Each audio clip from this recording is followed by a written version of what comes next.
Indeed, welcome. Well, today we're looking at a big story. Well, we're looking at the clash of politics, chieftaincy, and local governance. At which point should one give way for the other, and should they always be working together? Indeed, if a district chief executive is a senior officer who's been elected or chosen by the president, by elected about 2/3 of the local council representative to say, yep, this is the man we choose. At which point can the traditional leader decide that, well, you know what, I am not happy with your attitude, you're not helping me or my people, and therefore resign. And that's what we are looking at. Indeed, you know, how can we run a democracy and a political system as we have now and have all these feudal chieftaincy thing running alongside where he owns the land and he governs, and when do we drop either our politics or drop either our chieftaincy, and how do we work together? This is a big story, and therefore I have big men in the studio to try and get us to understand at which point is the DCE the boss and at which point is the chief the boss. I'm Nana Sakwa, the fourth chief of Adumasa. When am I the boss? When am I not? When I come back, we're talking. Don't move.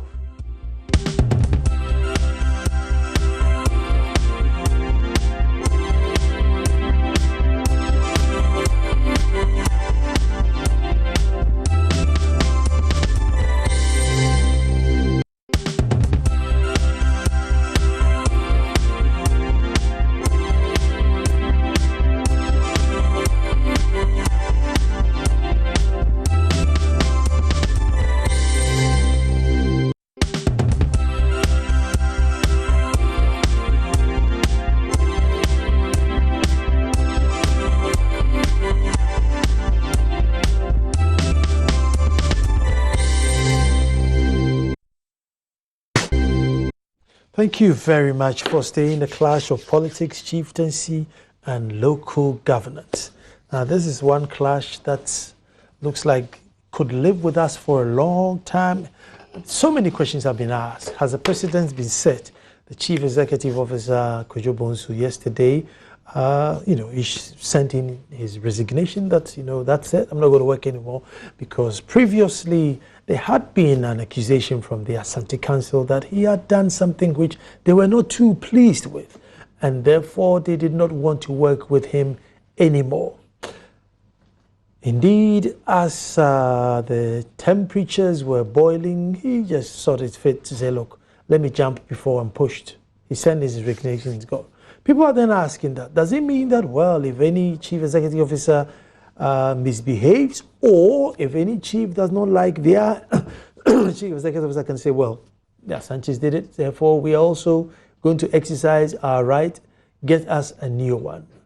Is there a precedent that has been set? Who is the boss when it comes to an area? Is it the paramount chief in the area? In our case, would it be Odenhokwa Fakutu III, or would it be the DCE? With me in the studio are two guys who understand these things.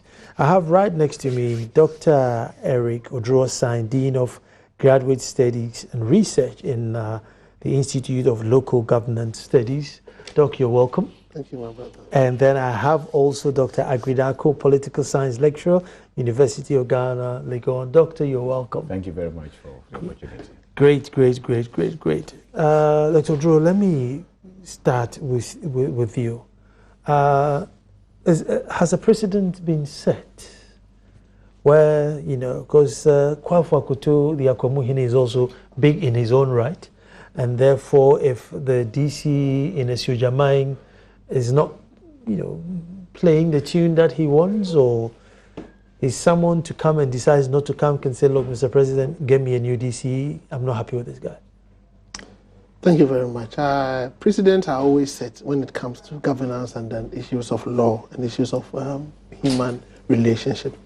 As far as these issues are concerned, let me use the Kumasi Metropolitan Assembly issue. If it happens elsewhere and they want to follow suit, then we'll be right in saying that a precedent has been set. But I would doubt whether same incident may occur in another area again. That notwithstanding, the issue of precedent comes in when a traditional authority or a group in a particular area can, with the slightest excuse, call on His Excellency the President to withdraw a chief executive or say that they cannot work with a chief executive. Mm-hmm. People must understand that circumstances differ from one area to the other. Issues differ from one area to the other. So we have to look at it on a case-by-case basis. But my view is that it is not something that should be widespread. But the precedent thing comes in when, if the president had kowtowed to the request of the traditional council, then a president would have been set. But in this case, Kojobosu himself decided to resign. In that case, I don't see it happening again. That's score. I can say that a precedent may not occur along those lines. Yes. Dr. Darko, political science lecturer. Now, this is political power and this is traditional power. I mean, how does it work? Who is in charge of this area? Thank you very much, Nana, for the opportunity. We always argue that politics is ubiquitous. It's everywhere. And that is why even the Greeks, if you decided not to participate in politics, they refer to you as an idiot. So if you go back and read the funeral oration of Pericles, he talks about the fact that even though few of them were formulators, implementers of public policies, many of them were sound judges of those policies and programs. So it's for the Greeks, politics was everyday life, and therefore they thought that everybody had to participate. Now, when you come back to our jurisdiction and you look at the trajectory, the historical trajectories, you realize that at one stage in our life, the chieftancy held sway, you understand, through the advent of colonialism and so on, and that consistently eroded their powers, their power base, their resource base, their sphere of influence.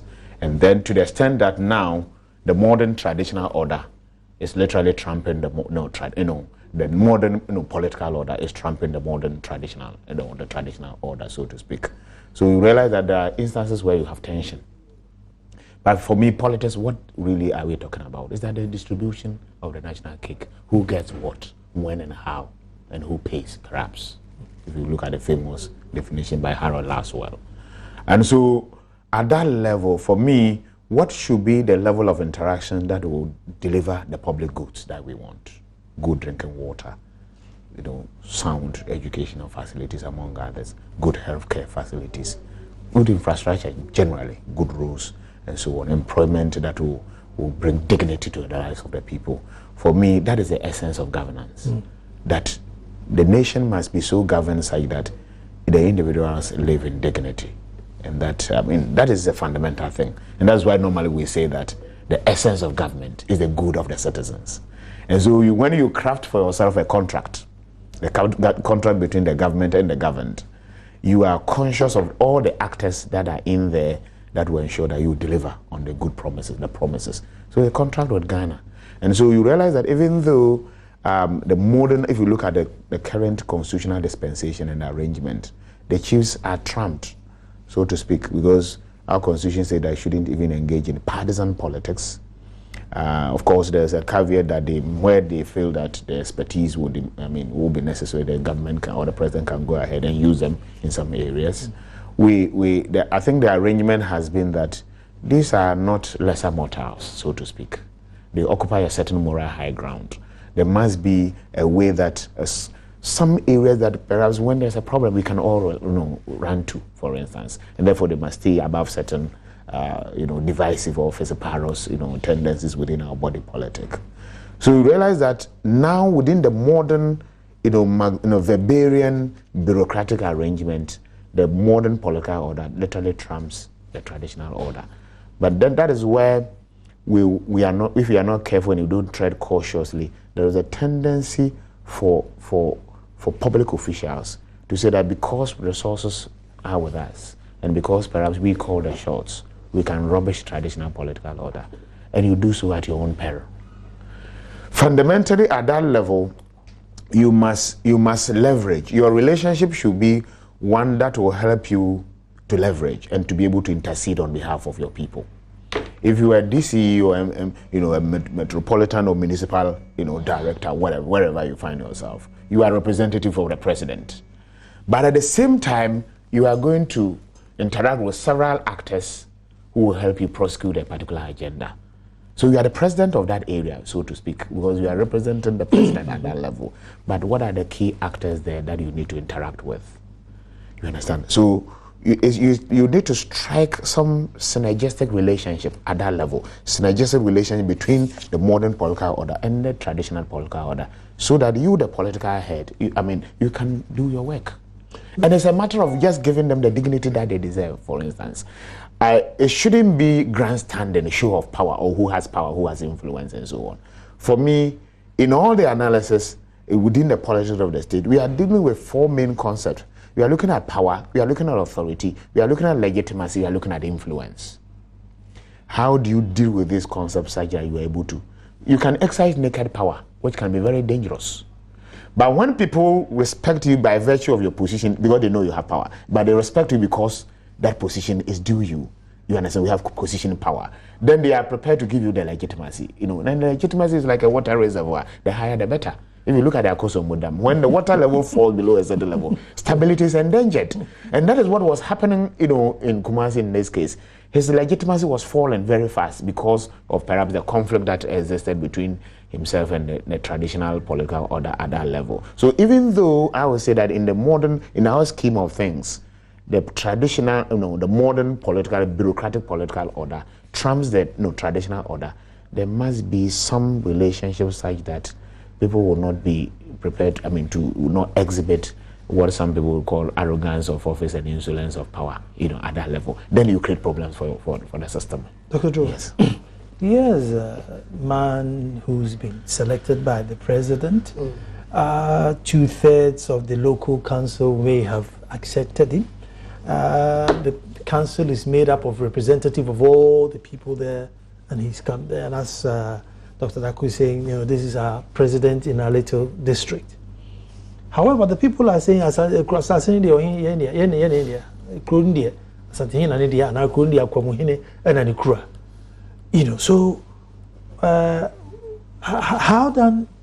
how then does this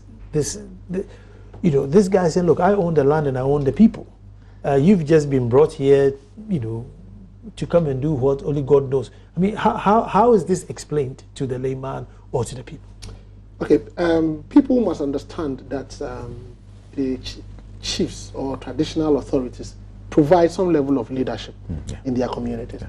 And they are there to ensure that the welfare and well-being of their people are actually catered for. So their priority is that if you are a chief executive or a district president, so-called, if you are brought in there, whatever you do must inure to the benefit of the people. And they cannot sit down aloof to allow the people to suffer under your leadership. Secondly, they are custodians of customary laws. Our constitution recognizes customary laws. So they expected you that if you are leading or you are managing a geographical area within the assembly's area of jurisdiction, you are expected to respect customary law. And since they are custodians, the slightest show of disrespect to customary law, they will not allow you to have your way. Thirdly, they are represented on the local government or the district assembly that approved your nomination. So indirectly, they are the people who gave you a job to do. Thirdly, they are highly respected in society. They can make and unmake their assemblies in two ways. One, they are people who can make land available for development. Two, they are people who can say that if you impose a tax, and in their view the tax is too high, they can tell the people they shouldn't pay, and they would listen to them. Because of all of this, in designing the current decentralization and local government system, a framework, a guideline was developed to regulate the relationship between traditional authorities and the district assemblies. For some reason, the guideline has not been appropriately disseminated for people to understand their roles. Because when you look at the decentralized system of Ghana, the chiefs are represented at the highest level, the Council of State. So the Council of State is represented by somebody from the National House of Chiefs. The Regional Coordinating Council is represented by somebody from the Regional House of Chiefs. The District Assembly is expected to be represented by somebody from the Traditional Council. So at each level of government, we realize that they are represented there. And they are seen as important and special people. And we should know that the way our society is, the average Ghanaian holds the traditional system and practices so high that if you come in to tell them something and they weigh it as against what Nana told them, they will go by what Nana said. The reason is that at the end of the day, they will all come home. At the end of the day, they will all come home. So we hold our traditional authorities so high. The chief executive is there to provide political leadership. And you provide political leadership in context. You provide political leadership within a system. And the system is managed by traditional authorities using customary laws. You have the modern day governance systems to operate with.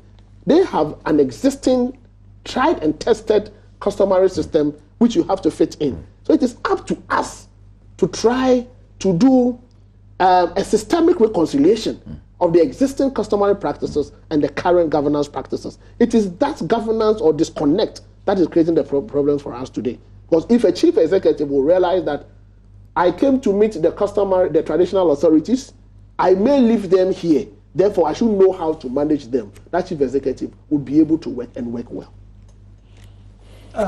Dr. Dako, some of the issues coming up is that now the chiefs have no political power, no economic power, no judicial powers. I mean, has it gotten to a point where we should come together and say, look, enough is enough. Look, pack up your sandals and your shoes, go to the capital city and also go and find some work. The DC is in charge now. Thank you very much. What you're inferring is that the Chieftancy institution is becoming anachronistic. I don't think so. As Doc, my colleague, indicated, they provide a lot of leadership. And sometimes even the further you go from the capital, the more important to is even the chief. There are certain areas that it's all a question of the leadership that the president is prepared to provide. And that is why in recent years you realize that a lot more the chiefs are highly educated. We have lecturers, we have lawyers, we have accountants, all kinds of surveyors and so on. And this is what has given rise to what we call absentee chiefs and so on. And who sit in Accra or in Kumasi and then occasionally go back to their traditional areas to deal with some cases and so on. Even though people prefer that they want to deal with the chief at regular intervals in terms of dispute resolution and so on. They provide valuable service to our communities. As Anthony once indicated, that they are not fighting wars of conquest anymore, but you are dealing with poverty, you are dealing with ignorance, you are dealing with education, you are dealing with environment, you are dealing with unemployment, you are partnering government. Even though we say that it's a basic responsibility of the government to ensure that the public interest is catered for, we need to support the government to be able to deliver on these core issues that will make our lives dignified. And therefore you expect that the chiefs will provide leadership at that level, will be able to intercede on their behalf. Politics is also about lobbying. How do you position yourself like that? Because if you are talking about, I provided a fundamental division, who gets what, when and how, and who pays. And there are two main issues here. We are look at Ghana, how diversified Ghana is. Some people want roads, some want good drinking water, some may want electricity. And you look at the resources that are available. And therefore somebody sit at the center, or maybe the district assembly has to decide. So that is where the lobbying will come in, for instance. And a good chief, a good traditional leader with a necessary clout, who has exhibited some leadership qualities, and who perhaps know the ropes, and who knows the political environment and dynamics of the politics of the state, will be able to intercede on behalf of his people. You understand? And there are a number of cases that they deal with, even dealing with some of these minor disputes that, and you realize that they are, when they even resolve conflict at that level, it doesn't become too adversarial, you understand? They are able to harmonize the relationship rather than going to court and somebody, in a traditional setting, when somebody drags you to court, I don't think you want to, even though the court may settle it, you continue to see the person as your enemy. But the traditionalists have a way of reconciling some of these feuding interests to the extent that at the end of the day, they still see themselves as partners, development at that level. And what is our identity, really? They symbolize our identity. They symbolize our customs. What are we made of? So they are the very, and if you go to traditional setting, it's not just offering development. We believe that they even represent both the living and the dead.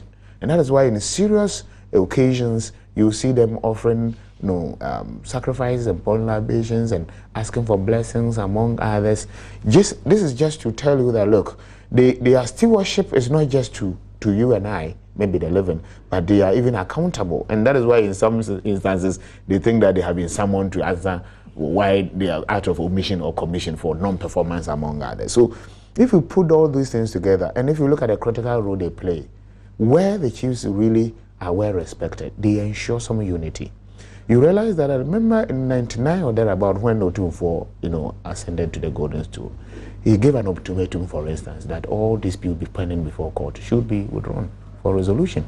And in no time, he was able to sanitize the Ashanti region and deal with all manner of, because of how, quite homogeneous, unlike other regions where you have paramount chiefs, but you have a lot of paramount chiefs who are literally at par and nobody want to submit to anybody and so on.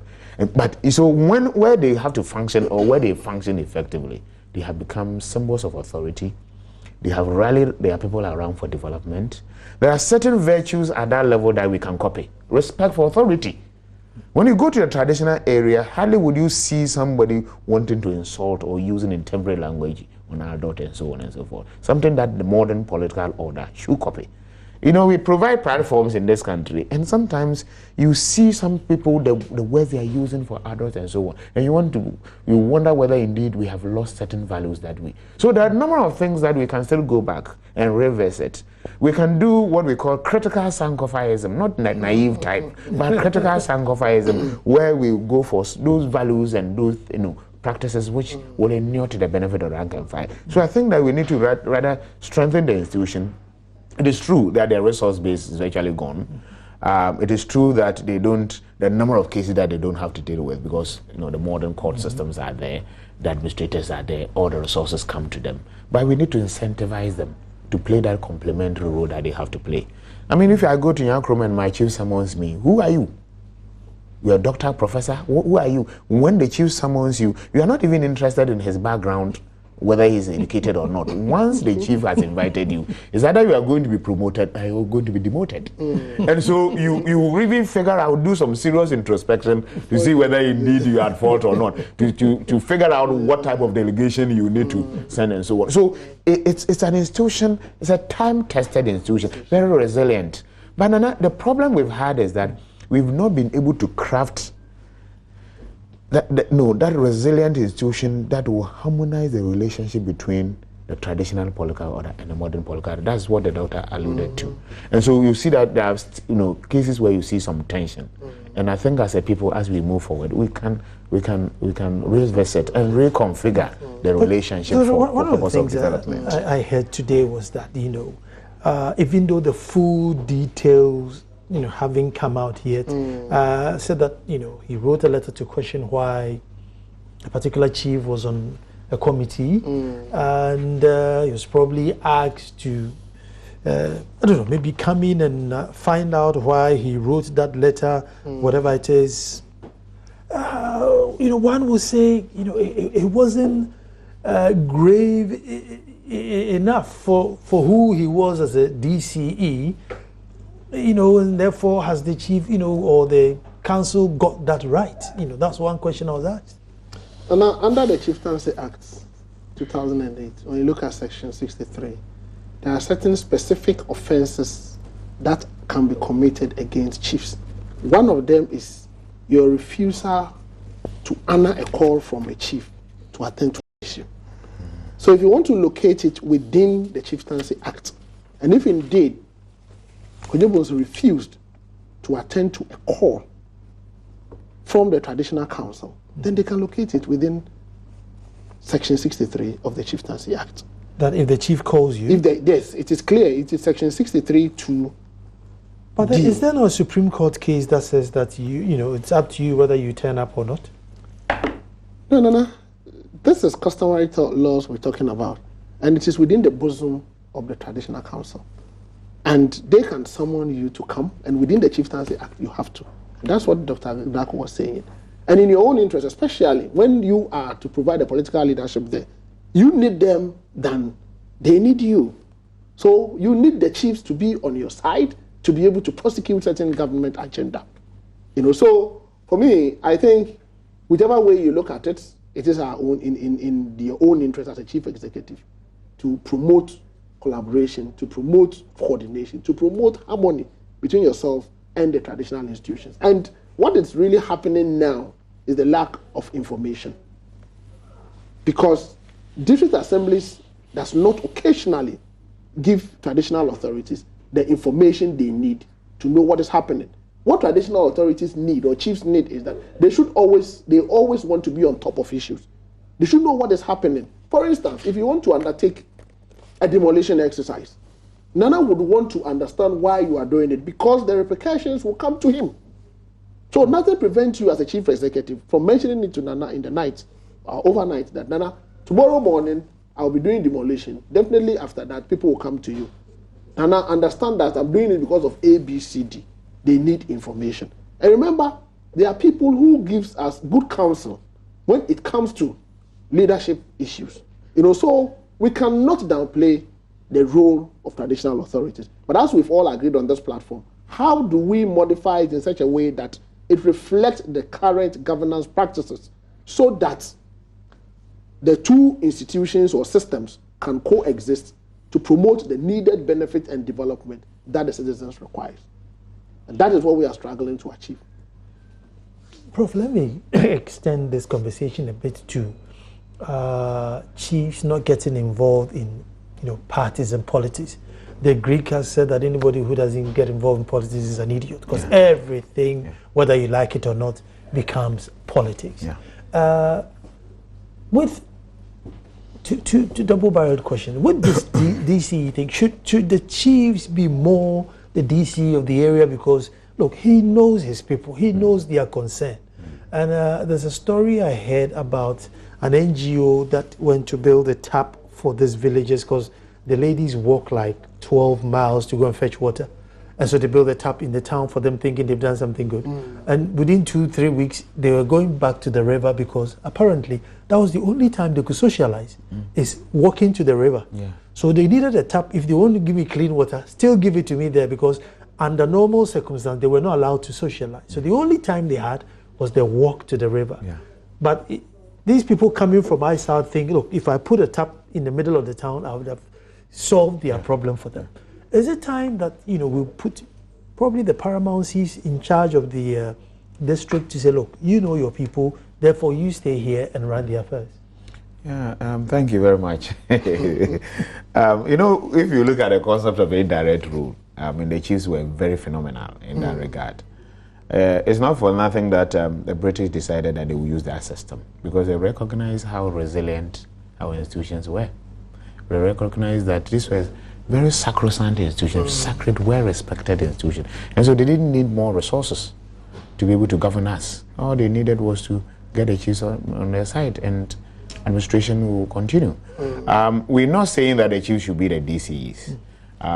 What we're saying simply is that, look, at that level, even though we all agree that sometimes partisan politics can also be very divisive, we want a chief who can also mobilize his people for purpose of development. And that is why you need to be above a certain threshold, some minimum threshold, and stay above some partisan politics so that you can mediate in terms of crisis, in terms of conflict, and so on. That is why I think in the framers of the Constitution, in their wisdom, felt that we need to elevate them above some partisan politics. As for politics, they are there. You don't expect that the chiefs will keep quiet when there are development in their area which will have implications for their people. They will not keep quiet. So as for the governance of the state, they have every right, like you and I, to if I say you and I, I'm not necessarily because you and I. So no, I've had my friendship over the road, but precisely. Yes. So Nana, you reckon that as individuals they have rights, and a part of the governance system will be the concept of accountability. Leaders have been given responsibilities and so on. How are they accounting to the people? You and I have that right. And we cannot deny ourselves that right. And chiefs, as custodians of the land and as custodians of the customs, among others, and their subjects go to them, they receive a lot of complaints sometimes if the governance is not right. And in some cases, they've had to intervene directly to deal with some developmental challenges at that level, even when it comes to survival issues at that level. So we would expect that if we have problems within the state, why not? They have every right to question the propriety or otherwise of certain decisions that are made at that level. And Doc raised a very fundamental issue, the issue of information. Sometimes the assemblies don't even brief them on the major development within their areas of jurisdiction. So you preside over an area, developments are taking place, especially where you are perceived to be not having inclination towards the party in government, for instance. Then you are totally sidelined. If you look at even this whole business of 30%, this nomination onto the assembly, the original purpose was that, look, let us get some people who have certain expertise, but who will not want to dabble in rough waters of politics, to be on the assembly, to actually impact positively on decision making and so on. But if you look at the evidence, sometimes doesn't suggest. The evidence suggests that, look, we have not really adhered to some of these principles at all. There are some people that we have nominated onto the assembly with no expertise at all, it's defeating the original intent. What we have seen, increasingly is that government will want to maintain some foothold at that level and continue to manipulate the system. So you realize that one of the major implicit advantages that the decentralization has is that also that it mobilizes support for the government at that level. And that is why some paramount chiefs have complained that they have not even been consulted when it comes to even the nomination processes into the assembly, but rather even some sub-chiefs are consulted and so on. So we have a lot of tension at that level, and we need to revisit this issue. And that is why even we did some projects in Kumasi with the National House of Chiefs where some even were saying that the 30% nomination, they should have 50% of the 30%, but directly must come from them. Because most of them were arguing that they have been totally sidelined in the scheme of things of the assembly. Of course, the modern traditional order, the bureaucracy is not the best, but it's the best that is available. And that if you look at the trajectories, the development of the human society, right down from the individual to the family, to the community, to the state. So the evolution is complete at that level. And so that's why what we will do after the state is to form regional groupings, regional association, ECOWAS, SADC, AU, and so on. And the state has sovereignty. So it is very difficult for us to go back and say that, look, we want to undermine the existence of the state. What we have to do is to create other layers that people can access and empower those, and then harmonize the relationship so that we reduce the friction. Let me bring you in here on accountability. That's right. Now, the level of accountability that the average subject demands from their chief, it's nowhere near what they demand from their DC. Why is that? Even though the chief has got nothing from the state, but you fell one palm tree and they want to know how many calabash of palm wine you made and where the money went. Meanwhile, the DC has all this money and nobody wants to go to the office and say, look, Mr. DC, this year you had 2 million, what happened to it? See, that system has, for the traditional authorities or the chiefs, has existed since time immemorial. It has been tried and tested, and citizens are happy to be doing that. And you see, they see chiefs as a link between the living and the dead. So if sustainable development means our ability to meet our developmental needs today and lay the foundation for the future generation to meet their needs, then in their view, the best thing they can do for the current generation and for the future is to hold the chief accountable. And the interesting thing is that chiefs in Ghana understand this principle so much so well that they do it with excellence. Come to district assemblies. You have to virtually force people to be accountable. You may have put systems in place, but people just refuse to go by the systems. So that is the difference. And where a chief thinks that the accountability mechanisms of a local government system is not working as required, they cannot sit down for the people to suffer. That is where they would come in. And that is where they will call you to order. And that is where they will interfere or intervene. But the way they intervene is what the challenge, where the challenge lies. So I think that accountability is good. The chief can lead accountability or can lead the demand for accountability from the district assemblies. However, we expect the district assembly themselves to be transparent, to be open, to be seen to be working for the people. Again, let me also mention that the chief executives are there to manage the assembly's area of jurisdiction as a corporate entity. They are prepared to apply managerial skills to think outside the box, to mobilize revenue, to bring development. All the chief needs is that you have mobilized your revenue, you have brought development. If in the process of mobilizing the revenue, you go to hit a block, you come to the chief for support, to talk to the people, to encourage them, and he does that. If in the process of mobilizing resources for development, you need land, you come to the chief will make the land available. That is all the chief needs. Occasionally, he comes in to check whether you are on course, to come in to check whether you are doing the right thing. And again, as a leader of an area, they will not sit down for you to, excuse me to say, mess up. Where they think you are not bringing the needed development, they crack the whip. And I believe that is what the Traditional Council did. They think that they need to crack the whip along the line. They need to draw your attention that there are leaders. And if there is a leader at home, people do not mess around. That is what they are doing. And I think insofar as our constitution guarantees customary law, insofar as we have treated them as partners in the local government system from the district assembly level to the regional level to the national level, insofar as we have given them financial, economic, and legal responsibilities, because the Traditional Council sits and they adjudicate cases. The regional House of Chiefs also sits and they do adjudication. The National House of Chiefs does adjudication. And if you want to appeal against some of the rulings, it goes to a higher court. You realize that we have integrated them so much as part of the system. So if you are dealing with a traditional authority, you just have to be very careful. They are partners in development. You need to manage them well. And that is why we brought the guidelines. And the most unfortunate thing is that we are quick in this country to develop laws, to develop policies. But when it comes to application, we are slow.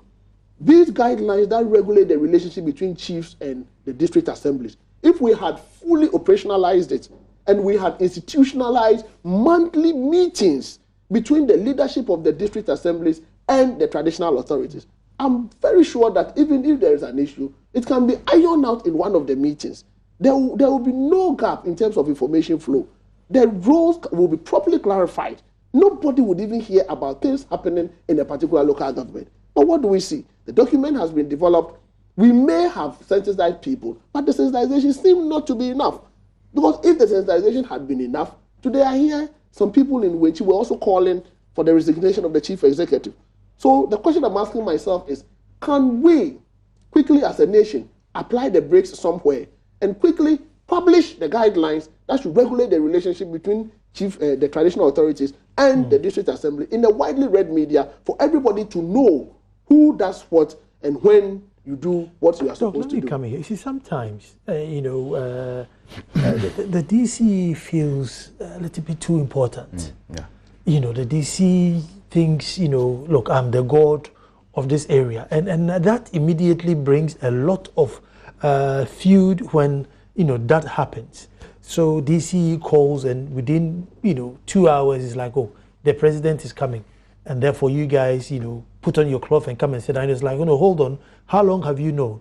If we don't come, it looks as if we are against the government. But then it means we have to drop everything we're doing and then, put on your cloth and come and receive the president, because if the president is coming, he also wants to meet the local, and when things like that happens, it brings a lot of resentment between the DC and the tradition. So, where is he getting all these powers from and feeling, like God Almighty? You see, the DC is getting all these powers from the fact that he has been appointed by the president. There have been instances where chief executive even looked down upon their regional ministers, some of them, because they think that all of us were appointed by the same person. It was the president who appointed me, was the same president who appointed the regional minister.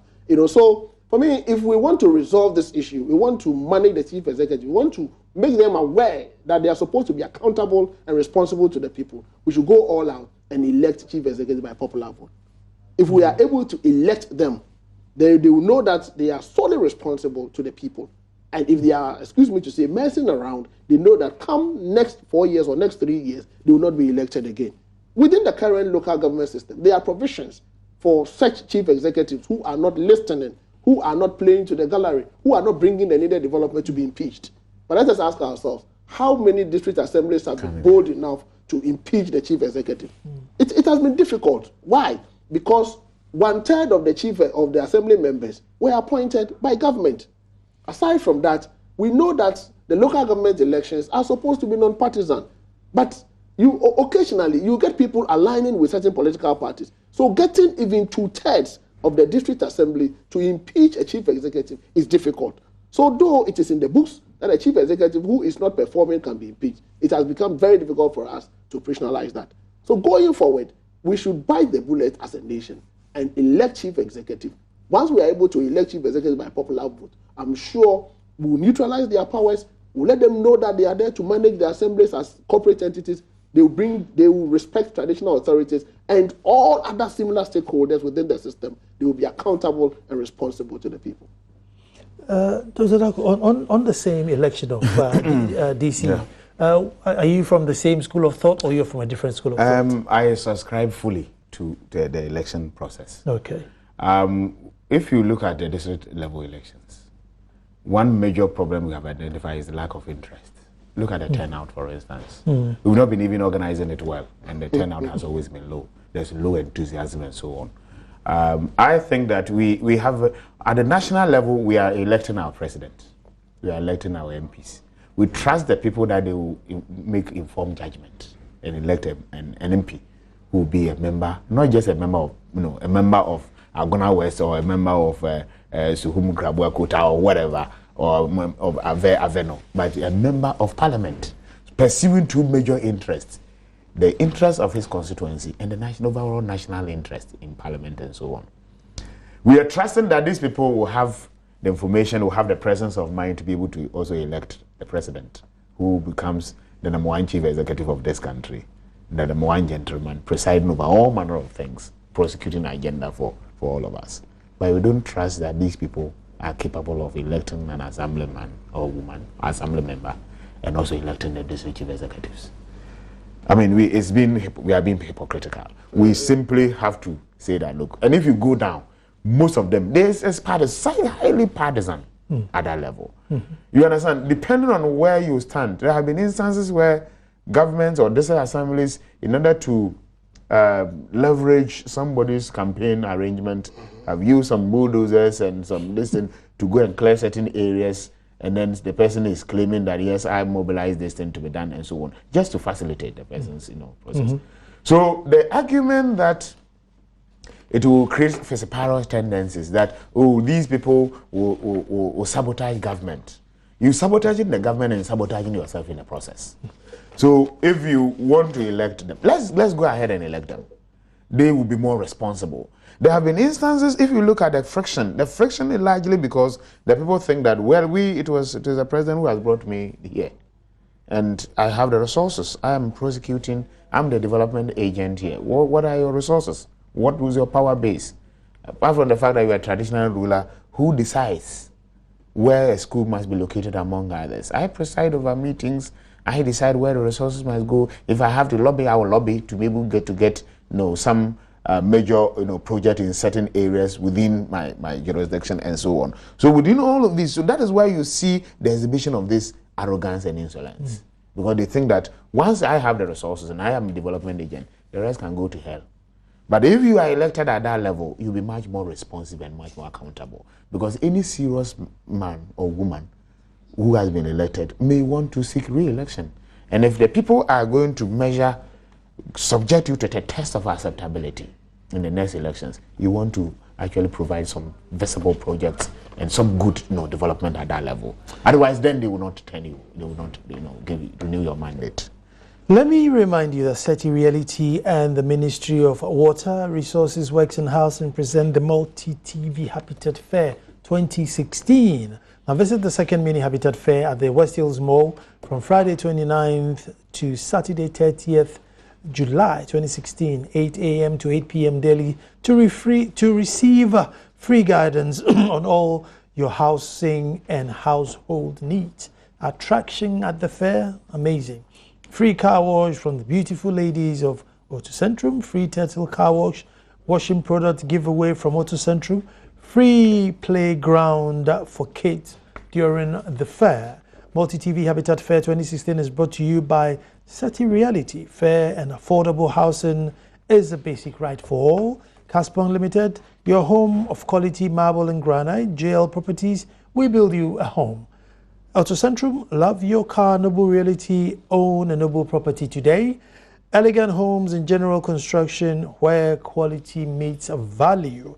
To exhibit your housing products and services during the fair, please contact the following numbers: 0540 106 468 or 0540 123 799. Habitat Fair 2016, affordable housing for all. And Multi-TV, as always, just thrills. But don't forget that the nation's heartbeats, the Ghana Premier League, shows every Saturday on your leading channel, Adum TV.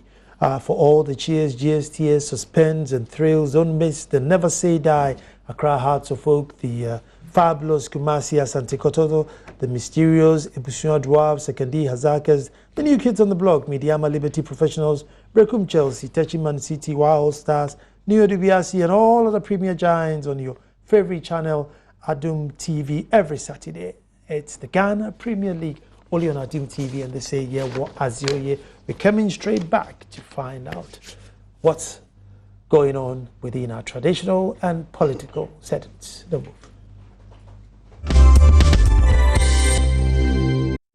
Thank you very much for staying. Let me catch up with some of your messages. And this says, the point is that these people consider themselves as party officials, but not politicians who represent the president at the district and regional levels. A DC or regional minister is rather an ordinary citizen of his area of jurisdiction. By this, they can consider themselves as subjects, hence respect the natural traditional leaders of the area. Anything short of this results in arrogance, pride, abuse of power, misdirection of authority, which gives birth to disrespect for culture and traditional authority. The effect is a cold war between the two and delayed development. This is Joe in Abotia. I think that's where you're coming from. Let me catch up with one. This one says, Nana, thank you for bringing these two fine gentlemen into your studio. We need such fine gentlemen on your program, not those wolf in sheep clothes who pretend to be neutral but end up politicking the issues. Seidu Inwa. Hey, Seidu Inwa. Thank you. Thank you. We should give them qualification bonus of 5,000, not winning bonus. I think this is something else to do with football, not what we are talking here. This is, let's see this time around. Okay, this one too has got nothing to do with me. Let's go here. This one says, good evening, Nana. In my humble view, politics does not defer our ethnic and traditional allegiance. As Ghanaians, we have two identities, that of traditional and ethnic vis-a-vis our Ghanaian identity. Politics in any way should not make us insubordinate to our traditional leaders. After all, UK, which is among the countries that propagate democracy, still hail the Queen and still give a portion of the national budget from Simon Boateng Toasi in the Ashanti region. Dr. Drew, I mean, going forward from here, what should DCs pick from this particular incident? I mean, if you're a DC sat in your district somewhere, what should you be thinking?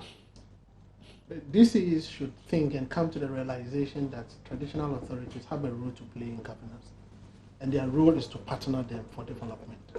So they should give them the due respect and the recognition they deserve in everything they do. DCs must, as a matter of urgency, institutionalize periodic meetings, platform meetings with traditional authorities and give them information. DCEs should, as much as possible, know the customary laws in the areas in which they operate, respect them, and make sure that at all times they receive feedback from the NANUM. DCEs must ensure that they can promote the needed transparency and accountability in their operations. And they should always be convinced that once NANUM are happy with the way I'm managing the assemblies in terms of accountability and responsibility, citizens can be happy. Above all, DCEs must ensure that chiefs are very important. They can give them land, they can support them. Where things are becoming very difficult, you need a chief to come and speak, because when they speak, people listen. They should understand that chiefs have a role to play in the customary setting. Theirs is to manage the district assembly as a business. They should be able to be in their lane, but try as much as possible to work with the existing structures to the advantage of government. Yeah. We chiefs would always want our roads done, our schools done, chairs done, borehole, and here's this guy who has, limited funds and never seems to go around. So we are never ever satisfied, with the DC. He's also not bold enough to say, Joe, the whole year I haven't gotten any money.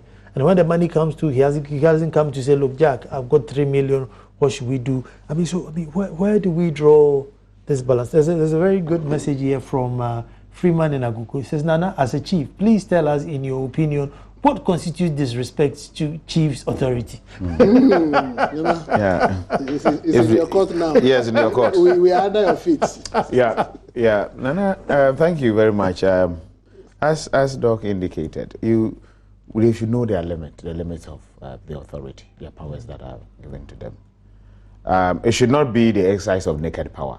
It should be power that is not used capriciously. Sometimes when you talk of power, the idea is that power is always going to be used for baddies, ulterior motives. So power must be exercised, judiciously, and must be. And I always say that power is also relationship specific. You can be powerful depending on the type of relationship you strike with the people around you. But that power must be exercised for the benefit of the people in terms of development and so on. We should also know that chiefs, like any ordinary citizen or other citizens, have the right. Round up in 30 seconds. Okay, have the right to exact accountability from office holders. And once we appreciate that, we will not see them as unnecessarily usurping the powers of anybody. They have the right to exact accountability at that level, and we must recognize that. The chief must also partner, the public officials, so we can actually do. Thank you so much. So, Freeman in Agogo, if I call you as Kwakusinti Misa, you can refuse to come. But if I call you as Ansakwa, there is an office that's called you, and it's a whole state. And it will be very rare to say that you are bigger than the state in which provides you land and water and everything. So then you have to come.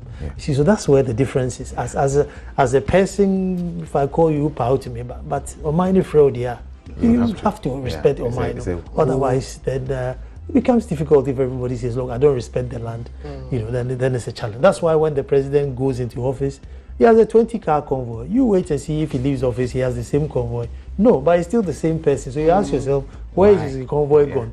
Now he's left the office. But the number you want is 024-366-2001. 024-366-2001. That's Tante's Fashions. They make my shirt for the shows. So give them a call. They're running at 10%. So you want to call them and grab yourself a 10%. Gentlemen, thank you so much. My messages coming to that they have really been educated. And to you at home watching, tomorrow we'll be back to do this all over again. Thank you too. Thank you very much. Thank you very much.